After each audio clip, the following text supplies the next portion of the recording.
ঋষির দ্বারে দ্বারে ভিক্ষা করে যা কিছু পেয়েছে তুলে দিয়েছে বিশ্বামিত্র মুনির করে। বিশ্বামিত্র মুনি গুরু দক্ষিণা পেয়ে বড় শান্তি হয়েছে তার হৃদয়ে। তাই রাম লক্ষণকে ডেকে বলছে, রাম লক্ষণ বলুন। তোমাদের গুরু দক্ষিণায় আমার বড় শান্তি হয়েছে মন, চলো এবার আমরা যাত্রা করি সেই সিদ্ধি আসে। চলুন। রাম লক্ষণকে সঙ্গে লয়ে দেখো করিল গমন। তারকা রাক্ষসী আছে যে বন। ধীরে ধীরে রাম লক্ষণকে নিয়ে মুনি বড় যায়। তারকা রাক্ষসী নাকে মানুষের গন্ধ যায়। মনে মনে রাক্ষসী ভাবিছে তখন, অনেক দিন পরে মানুষের মাংস আমি করিব ভক্ষণ। আমা এখানে একটু জানতে ইচ্ছা করে না যে বিশ্বামিত্র মুনি ওই তারকা রাক্ষসীকে মারার জন্য কাকে নিয়ে এসেছে? রাম আর লক্ষণকে নিয়ে এসেছে, ভগবানকে নিয়ে এসেছে। কাকে মারার জন্য? তারকা রাক্ষসী। রাক্ষসী কারা? মেয়ে ছেলে যারা, আর রাক্ষস বেটা ছেলে, তাই না? আবার তোমরা আবার ভালো, তোমাদের কথা করছি। আমার বাড়ি যেটা আছে ও ভারী খারাপ, ও যে কি খারাপ রে বাবা। এই যে ধর গান গাতি আইছি, যদি একটু দেরি হয় বাড়ি যাতে, ঠাইসে ধরবে না গলা শোয়ার পরে, এত দেরি হইল। হ্যাঁ, এত সুন্দর গুণ না কয়ে পারলাম না। আপনি বংশের কথা বা কইেন না। ও আবার কয় কিছু বংশের কথা তো কলেন না। বংশ শুনবা, জীবনে কোনোদিন যদি আমি মনে করি কালী পুজো করব, আমার প্রতিমা কিনা লাগবে না। গাছের থেকে ফুল তুলে ঠকস করে চরণে ফেলাই দিলে কালী পুজো হয়ে যাবে। এত সুন্দর চেহারা। হ্যাঁ, যখন তাকাই থাকি তখন মনে হয় কি জানো মা, আমি ছাগল বংশে বিয়ে করেছি মনে হয়। আমার মা এত সময় পরে বুঝিয়েছে, মানুষ যদি সত্যি কালা হয় না, তার অন্তরটা কিন্তু দলা হয়। জাতের মেয়ে কালো ভালো, নদীর জলে ঘোলা ভালো। জাতের মেয়ে কালো, এ জগতে যার মা ভালো তার কি হয় ভালো। বউটা বেশি খারাপ না মাগো, সত্যি বউটা কালা কিন্তু আমাকে যত্ন করে মা, সত্যি যত্ন করে। এবার বুক সিয়ে বললাম।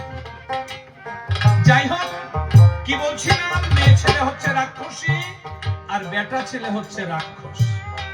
তবে সব মেয়ে ছেলে কিন্তু রাক্ষসী নয়, আবার সব বেটা ছেলেও কিন্তু রাক্ষস নয়। তাহলে রাক্ষসী কারা? কাম কামনায় দেহ যাদের ভরা থাকে সর্বক্ষণ।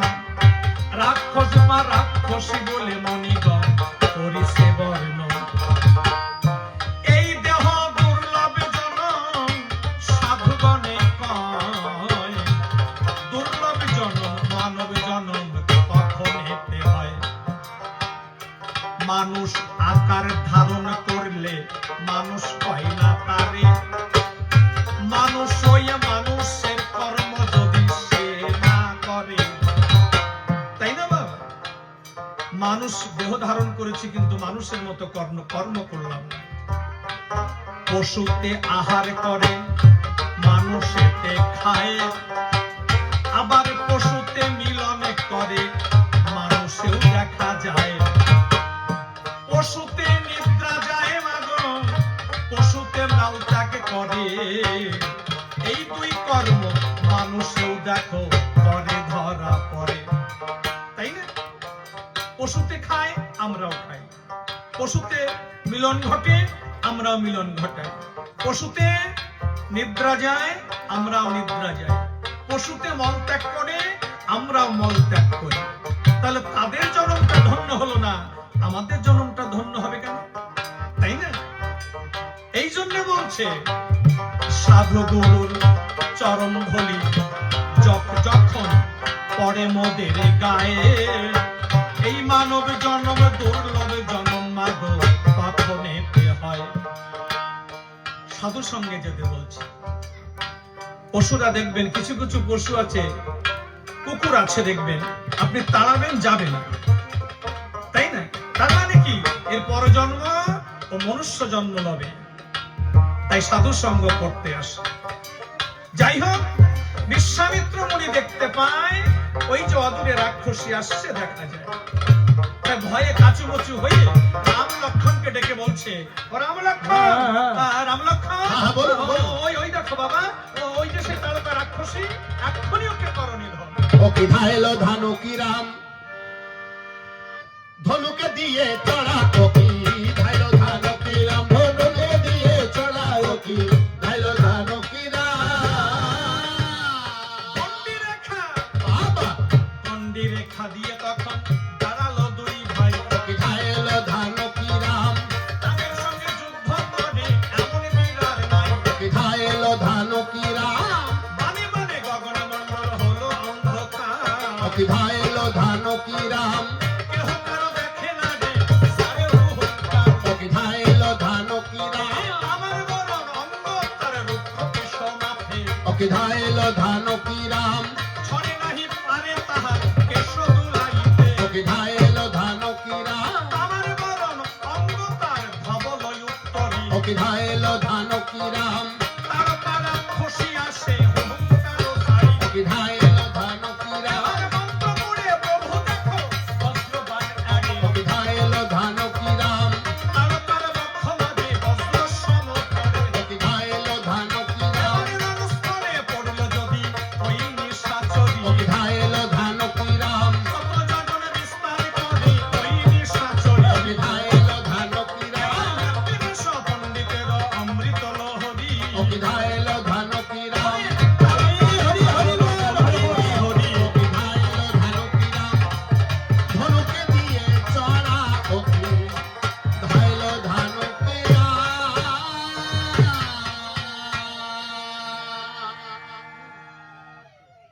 তারকাকে নিধন করে বিশ্বামিত্র মুনি রাম লক্ষণকে সঙ্গে করে পুনরায় যাত্রা করেছে। রাম লক্ষণকে সঙ্গে লয়ে দেখো ধীরে ধীরে যায়। অহল্যা পাষাণী হয়ে আসে যে জায়গায়। রাম লক্ষণকে নিয়ে কোথায় গেছে? যেখানে অহল্যা পাষাণী হয়ে আছে, ওখানে গিয়ে বিশ্বামিত্র মুনি বলছে রাম লক্ষণের কাছে, তুমি শোনো শোনো ওগো রাম, শোনো দিয়া মন, পাষাণঙ্গের চরণে ধুলি তুমি করবে এখন। রাম বলে ওগো গোসাই, আমি শুনি তব ধারে, কেবা ওই পাষাণ খানি বল কৃপা করে। রাম বলছে আমি যে চরণ ধুলি দেব তার আগে বলতে হবে ওই পাষাণ খানি কে। বিশ্বামিত্র মুনি বললেন, ও বাবা তুমি শোনো শোনো ওগো রাম, করয় অবধান। গৌতম মুনির স্ত্রী অহল্যা বলিতা বলিলাম তার নাম। এই কথা শুনে রঘুবরে বলছে গোসারে ধারে, কোন প্রকারে চরণ ধুলি দেব না তাহারও মাথার পরে। না না, অবশ্যই বলে কি, অত ব্রাহ্মণী, অত ব্রাহ্মণের শির পরে আমি চরণ ধুলি দিতে পারবো না রাম রঘুবরে। এই কথা শুনে বিশ্বামিত্র মুনি করিছে হায় হায়। এমন সময় সুন্দর কথা দেখো মনে পড়ে যায়। বিশ্বামিত্র মুনি বললেন, বাবা তুমি যখন চরণ ধুলি দেবে না ভালো কথা, তাহলে এক কাজ করো, কি তোমরা দুই ভাই এই পাষাণে ঘিরে নৃত্য করো, দেখা যাক এরপরে কি হয়। পাষাণে ঘিরে দুই ভাই দেখো নাচিতে লাগিল। এমন সময় বিশ্বামিত্র মুনি করণকে আগে দিল। পাষাণে ঘিরে দুই ভাই দেখো নাচিয়া বেড়ায়, বাতাসে উড়িয়া ধুলা লাগলো পাষাণের গায়ে। পাষাণেতে পড়ল যখনই দেখো রামের চরণে ধুলি, নিমেষেতে পাষাণ খানি হইল মানবিনী। মানবিনী হইয়া অহল্যা দেখিবারে পায়, সম্মুখেতে প্রভু নারায়ণ দাঁড়ায়ে যে রয়। অহল্যা পাষাণ থেকে মুক্ত হয়ে দেখতে পায় প্রভু নারায়ণ আজকে সম্মুখে দাঁড়িয়ে রয়। তাই অহল্যা প্রভু রামচন্দ্রের স্তুতি করছে। ও কি রে আমার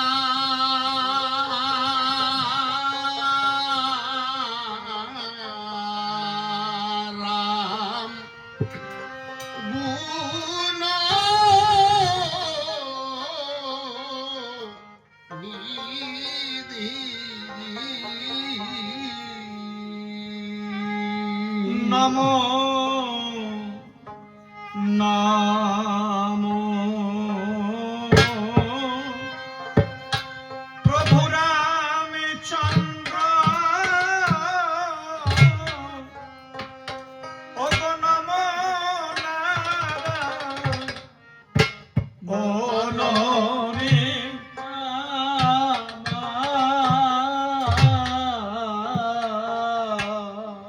তুমি অনাথের প্রভু, প্রভু গো, ও প্রভু পতিত পাবন রে আমার।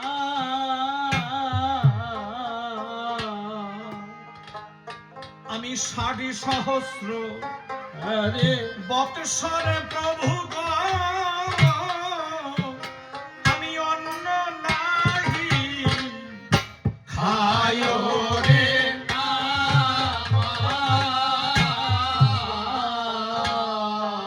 আমি 60 সহস্র বৎসরে প্রভু গো,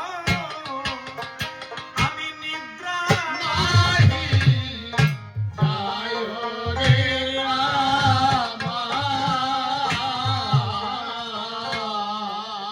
চরণে প্রান্তে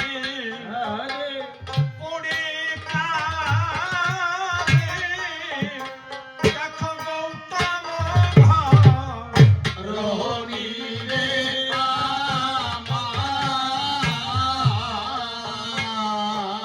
আমার সতী আখ্যাতি প্রভু গো, প্রভু দয়াল যাবে কেমন করে রে আমার।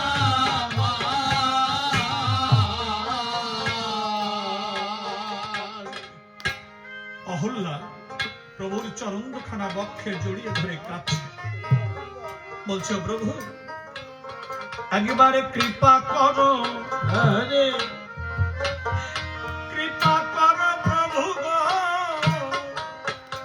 একবারে কৃপা করো, মরে রে আমার। আমার সতী আখ্যাতি প্রভু, প্রভু দয়াল যাবে কেমন করে রে আমার। ভগবানের রামচন্দ্র ধরনের ধুলা থেকে অহল্যাকে বক্ষে তুলে নয়নবাড়ি মোচন করে বলছে, মা কাঁদিস নে মা, আমি তোকে আশীর্বাদ বা বর দিয়ে যাচ্ছি। আমার বরে এই ধরা পড়ে তুই সতী শিরোমণি হয়ে থাকবি। এই জগতের সংসারে 5 জন সতী থাকবে, তার মধ্যে তুই একজন। জামা হাসি মুখে তুই বৈকুণ্ঠে গমন কর। প্রভু রামেকে প্রণাম করে অহল্যা সে ধীরে ধীরে যায় রে আমার। বৈকুণ্ঠেতে গিয়ে অহল্যা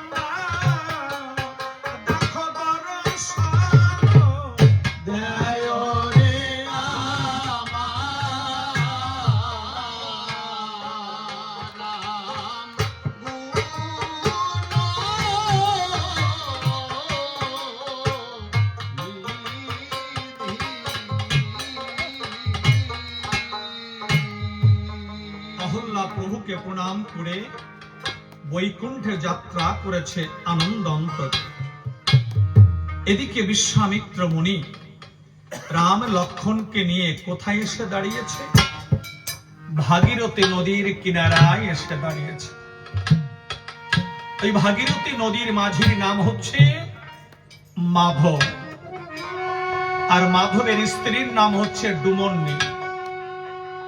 কিন্তু এই ঘাটে ওই বিশ্বামিত্র মুনি বহুবার পার হয়েছে,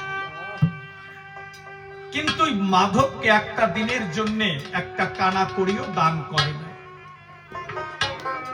তাই মাধবকে মুনিবার মনে মনে ভাবছে যে আজকে আমি ডাকবো, মাধবকে আমাকে পার করে দেবে, তবু না ডাকলে নয়। তাই ওই বিশ্বামিত্র মুনি মাধবকে ডাক দিয়েছে, ও মাধব, মাধব রে, আমাদের পার করে দে মাধব। ওই মুনির ডাক মাধব শুনতে পেয়েছে। মাধব শুনে মনে মনে ভাবছে, হায় হায়, অমনি আজকে তোমাকে পার করে দেব না। তার কারণ তোমাকে যতবার পার করেছি তুমি ততবার আমাকে ঠকিয়েছ, অতএব আজকে আমি পার করে দেব না। মাধব নৌকা নিয়ে যাচ্ছে না, তাই মুনিবর প্রভু রামচন্দ্রকে বললেন, ও বাবা রাম, মাধব মনে হয় আমার ডাক শুনতে পায় না, তুমি একবার তোমার মধুর সুরে মধুর কণ্ঠে মাধব মাধব বলে ডাকো। আজকে ভগবান রামচন্দ্র আখিবাড়ি ছেড়ে দিয়ে ওই দুবাহু উত্তোলন করে মাধব মাধব বলে ডাকছে। মাধব পাট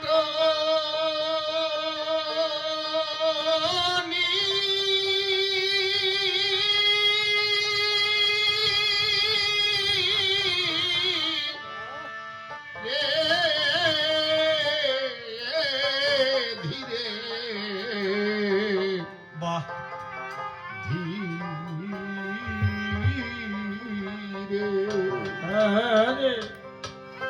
দে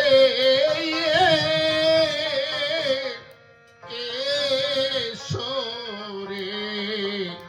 নো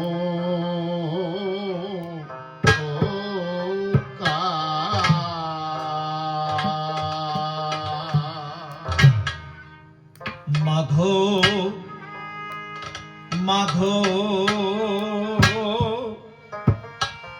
বলে বলে ডাকে, ওরা মে কমল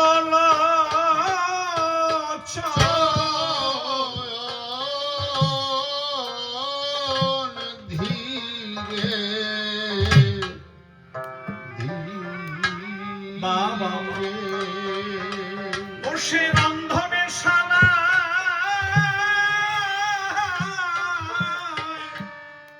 বসে বসে মাধব বসে করিল শ্রাবণ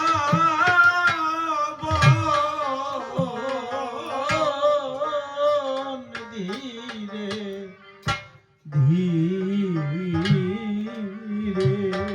বাবা বে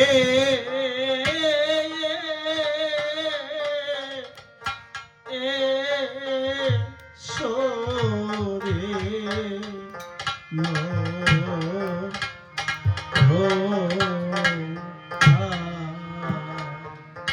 দয়ালা দীনবন্ধু রাম যখন মাধব মাধব বলে ডাক দিয়েছে, ওই মাধব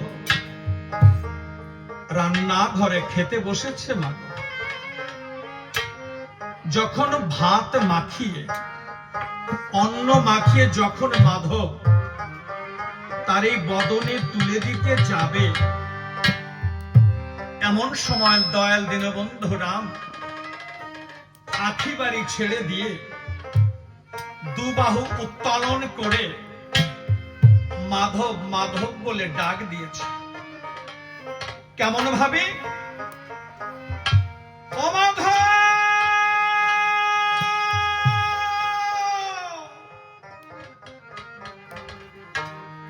মাধব রে, ও বাবা আমাদের পার করে দে মাধব।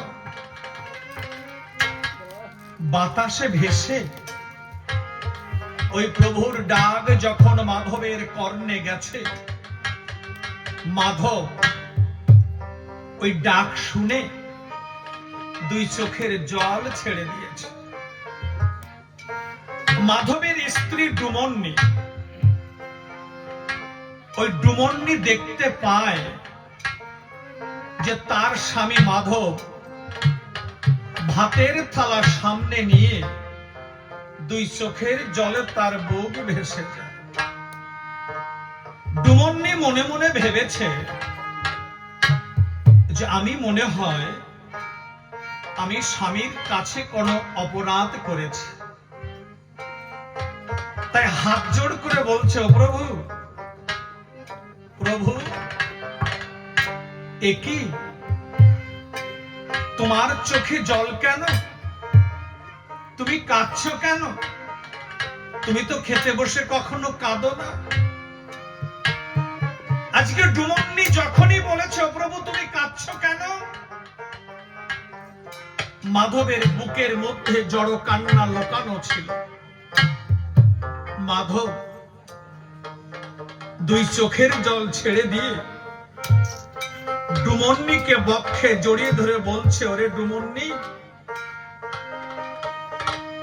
আমি কাঁদছি কেন জানিস? আমি জীবনে অনেক মানুষের ডাক শুনেছি রে, এত সুন্দর মধুর সুরে মধুর কণ্ঠে আমাকে কেউ কোনোদিন ডাকে না। ডুমন্নি, আমি ভাত খাবো না রে,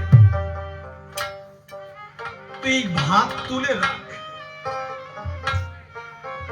ওমা, এ তো সত্যি কথা। সে যখন ডাক দেয় ভাত খাওয়ার সময় থাকে না। আজকে আমার মাকে ডাক দিয়েছে, তাই তো এত সুন্দর সংসার। এমনকি যাদেরকে নিজের মৃত্যুকে বরণ করে যে ছেলে মেয়েকে জগতে সংসারে এনেছে, সেই ছেলে মেয়ের কথা আমার মায়ের কিন্তু মনে নেই। আমার মনে নেই কেন জানো? ছেলে মেয়েরা ডাকতো মা মা বলে, সেই মা ভাষার মধ্যে মায়া থাকতো। কিন্তু আজকে ভগবান ডেকেছে মাগো, ওই ডাকের মধ্যে মায়া নেই। ভগবান যাকে ডাকে না, এই সংসারে সে থাকতে পারে না। তাই মাধব বলছে, ডুমন্নি, আমি জীবনে অনেক মানুষের ডাক শুনেছি, তবে আমার মন বলছে আজকে মনে হয় আমার ঘাটে নতুন একজন মানুষ এসেছে। ডুমন্নি, আমি ভাত খাবো না রে, আমার ভাত খাওয়ার সময় নেই, তুই ভাত তুলে রাখ। মাধব কি করেছে? তরি বেয়ে মাধবী যখন যায় পারে, ধীরে ধীরে ওই পর পারে গিয়ে দেখে মাধব ওই ভব করে না ধরে, ধীরে ধীরে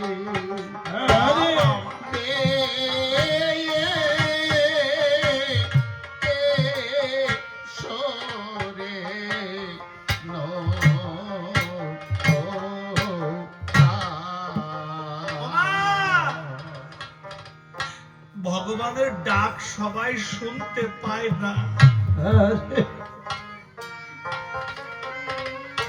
আমরা তো বলি আমাদের কান ভালো আছে,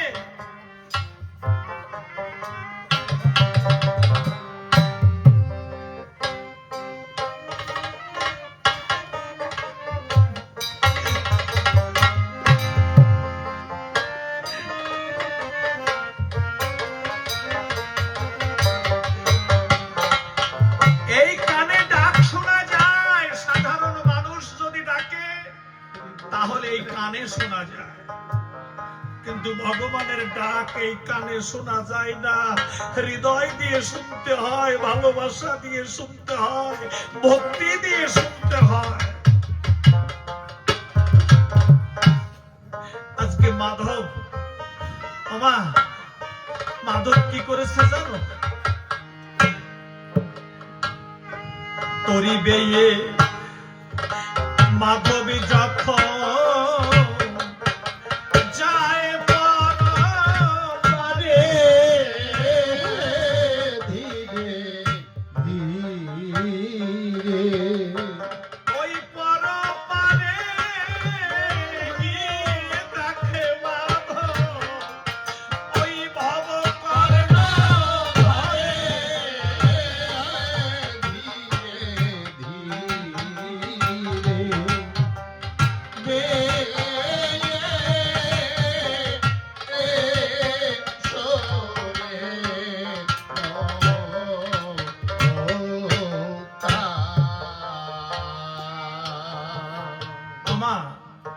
মাধব এপারে থাকতে গোবিন্দকে দর্শন করতে পারলো না কেন? এপারে থাকলে দেখা যায় না মাগো। মায়ার কুলে থাকলে পরে গোবিন্দকে দেখা যায় না। আমার ওপারে যেতে হবে, কাষ্ঠের তরি বেয়ে ওপারে গেলে গোবিন্দ দর্শন হবে না মাগো। গোবিন্দকে দর্শন করতে হলে এই দেহ তরি বাইতে বাইতে এই মায়ার সংসার ত্যাগ করে যখন ওপারে যেতে পারবে সাধু সংঘের কুলে, তখনই দেখা যাবে আমার ওই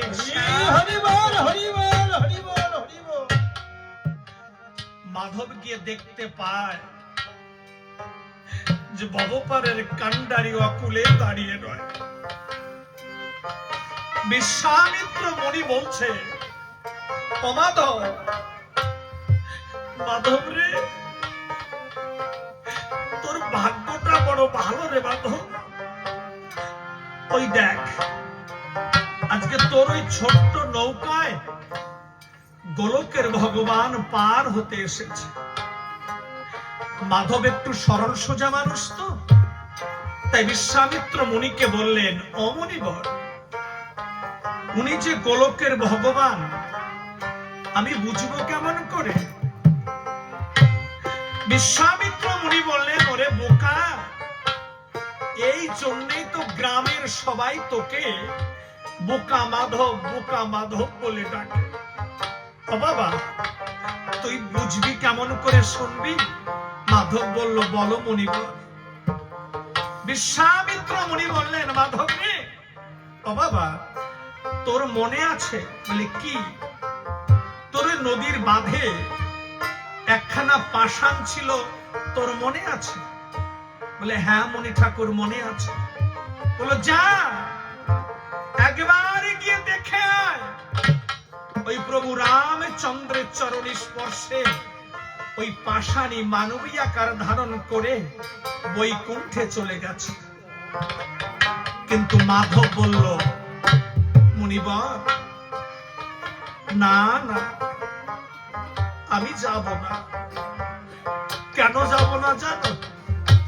আমি তোমার কথা যতবার শুনেছি ততবার আমি ঠকেছি। আজকে আমি যাব না। বাবা, একটু ভাবতে হবে মাগো।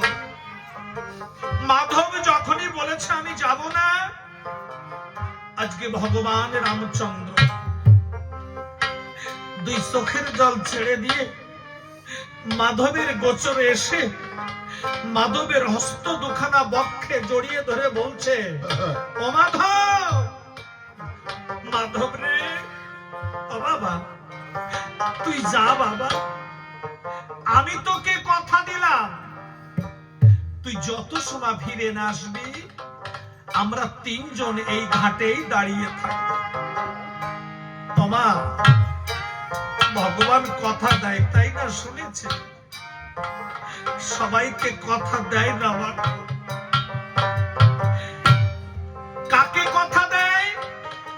এই জগতে সংসারে একবার যে মানুষটা তার হয় তাকে কথা দেয়, সবাইকে কথা দেয় না। আজকে মাধব কি করেছে? তার ওই ছোট্ট নৌকাখানা কিনারায় বেঁধে বৈঠাখানা নিয়ে কাঁধে ধীরে ধীরে যখন গেছে নদীর বাঁধে, ওই মাধব দেখতে পায় যেখানে পাষাণখানি ছিল সেখানে পাষাণখানি নাই। ওমা, এ তো সত্যি কথা। আজকের পাষাণ আর কেউ নয় মাগো, আজকের পাষাণ হচ্ছে আমার মা। আমার ওই মা যে ঘরে যে খাটে ঘুমাতো সে খাটখানা কিন্তু এখনো রয়েছে। আমার ওই মায়ের মাথার উপরে যে পাখাটা ঘুরতো সে পাখাটা কিন্তু এখনো ঘুরছে। আমার ওই মা যে থালায় ভাত খেত, অন্ন সেবা করত, সে থালাটাও কিন্তু রান্নাঘরে সুন্দর করে সাজানো রয়েছে। কিন্তু আমার এই ছোট্ট ছোট্ট ভাই বোনেরা যদি একবার ঘরে যায় দেখতে তাদের মা ওই খাটের পরে আসে নাকি, দেখা যাবে কি? দেখা যাবে না।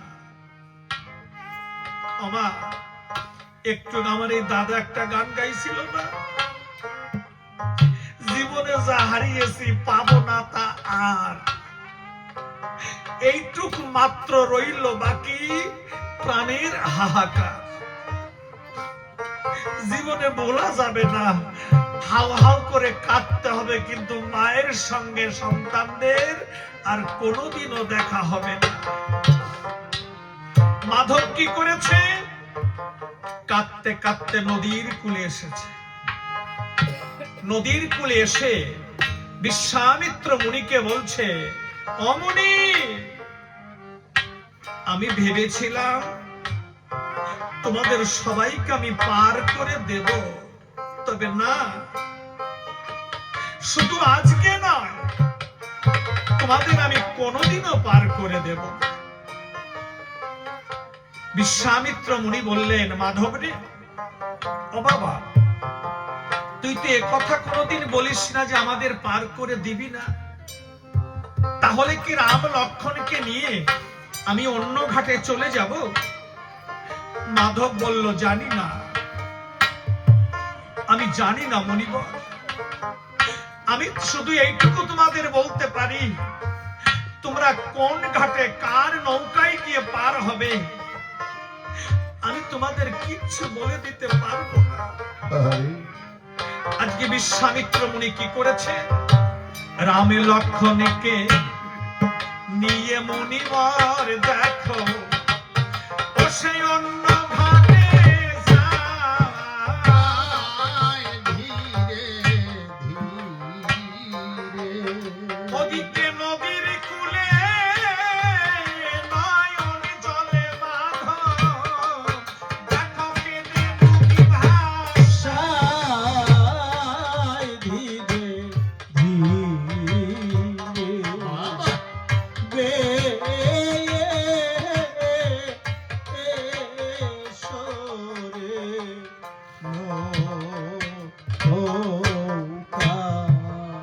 মাধব মনে মনে চিন্তা করছে, হায় হায়, আজকে আমি ভগবানকে চিনতে পারলাম না, ভগবানকে পার করে দিলাম না। তাই মাধব নিজেকে ধরে রাখতে না পেরে আখি বাড়ি দিয়ে ছেড়ে দু বাহু উত্তোলন করে মুনিবরকে ডাক দিয়ে বলছে, ও মুনি, মুনিবর আমি তোমাদের পার করে দিতে পারি, তবে আমার একটা শর্ত আছে। বিশ্বামিত্র মুনি বললেন, ও বাবা, বল বাবা, আমাকে কোন শর্ত পালন করতে হবে? আমা, সেদিন এই বোকা মানুষটা কি বলেছিল জানো? ওই বোকা মানুষটা বলেছিল, মুনিবর, তুমি একা একা গিয়ে আমার ওই ছোট্ট নৌকায় বসবে, আরে তুমি যে সঙ্গে করে দুটো বালক নিয়ে এসেছো,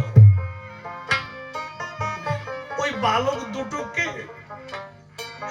আমি কোলে করে তাদের চরণ দুখানা নৌকার বাইরে ঝুলিয়ে রাখবো। আমা, ভগবানকে কোলে করা চারটেখানি ব্যাপার নয় মাগো। আজকে মাধব কি করেছে? কোলেতে বসাইয়ে প্রভুকে চরণ বাহিরে রাখিল। ধীরে ধীরে ওই দেখো গঙ্গা জলে প্রভুর চরণে মাধব বসে ধোয়াতে লাগিল। ধীরে ধীরে বাবা,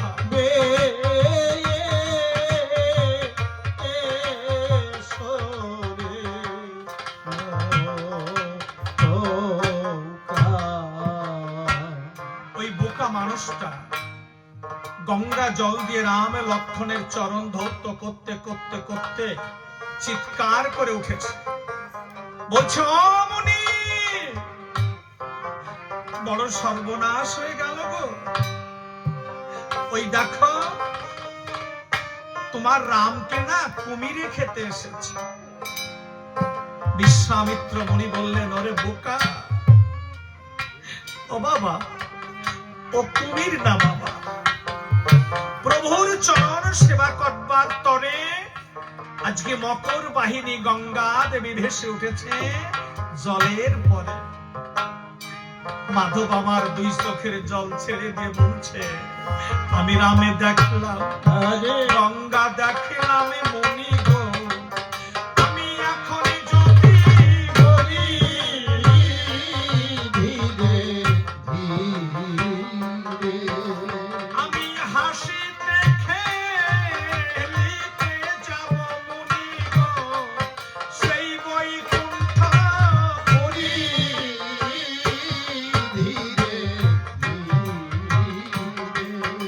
বাহ,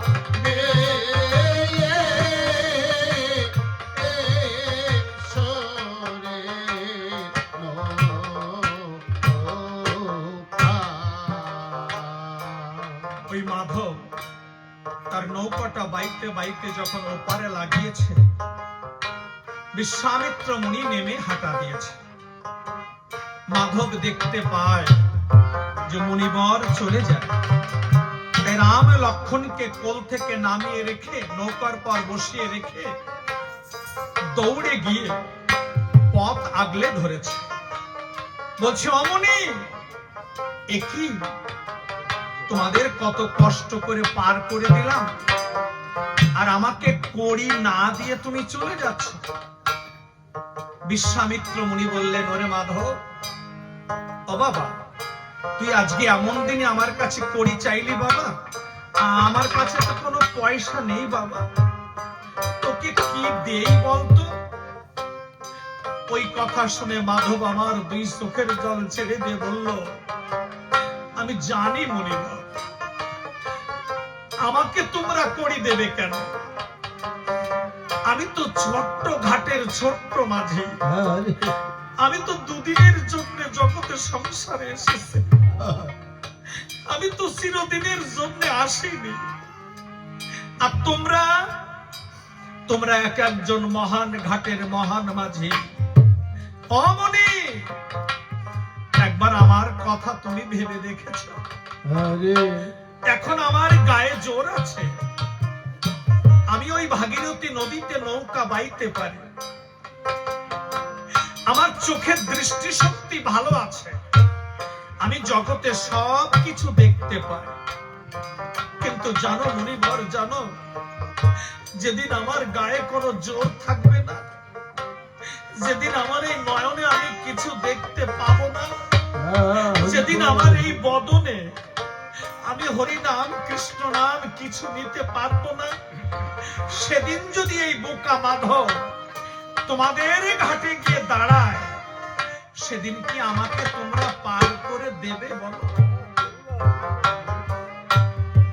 আজকে মাধবের এই কথা শুনে ভগবান লক্ষণের মায়া হয়েছে মনে।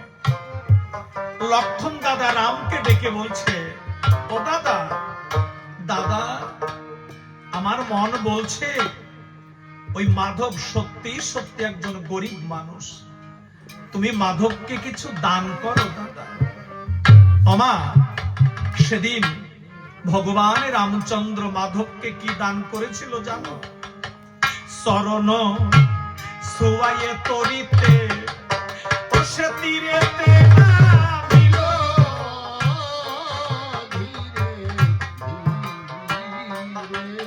প্রভুর চরণ সোয়াইয়ে তরিতে সে তীরেতে নামিল,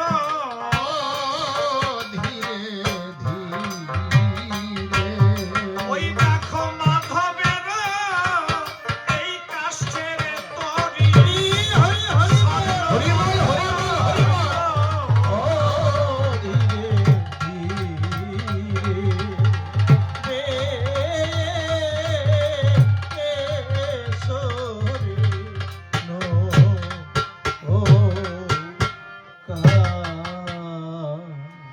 মাধব আমার পিছন দিকে তাকিয়ে দেখতে পায় তার তরিতে আগুনের মতো ফুলকি ছুটছে।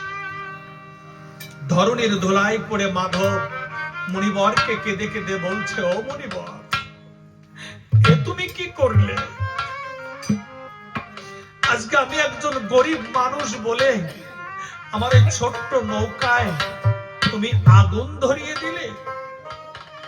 বিশ্বামিত্র মুনি বললেন, ওরে বোকা, ও বাবা, ও আগুন না বাবা, প্রভুর চরণ স্পর্শে তোর ওই ছোট্ট নৌকাটা আজকে সোনা হয়ে গেছে।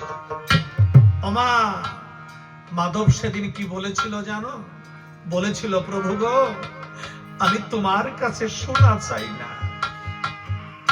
ভগবান রামচন্দ্র বলেছিলেন, মাধব, ও বাবা, তুই আমার কাছে কি চাস বল বাবা, আমি তোকে কথা দিচ্ছি, আজকে তুই আমার কাছে যা চাইবি আমি তোকে তাই দেব। সেদিন ভগবান রামচন্দ্র মাধবকে কি দিয়েছিল জানো মা? মাধব বলেছিলেন, আমি চরণে বড় ভালোবাসি, আমি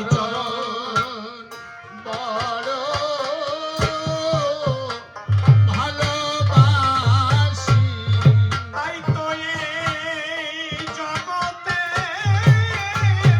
আমি ছুটে আসি, আমি চরণে বড় ভালোবাসি।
যাই হোক ওমা, আমি বলেছিলাম মহল্লা পাষাণে উদ্ধার এবং মাধবের কাষ্ঠের তরি সোনা। জয় গুরু, জয় গুরু, জয় গুরু, জয় গুরু।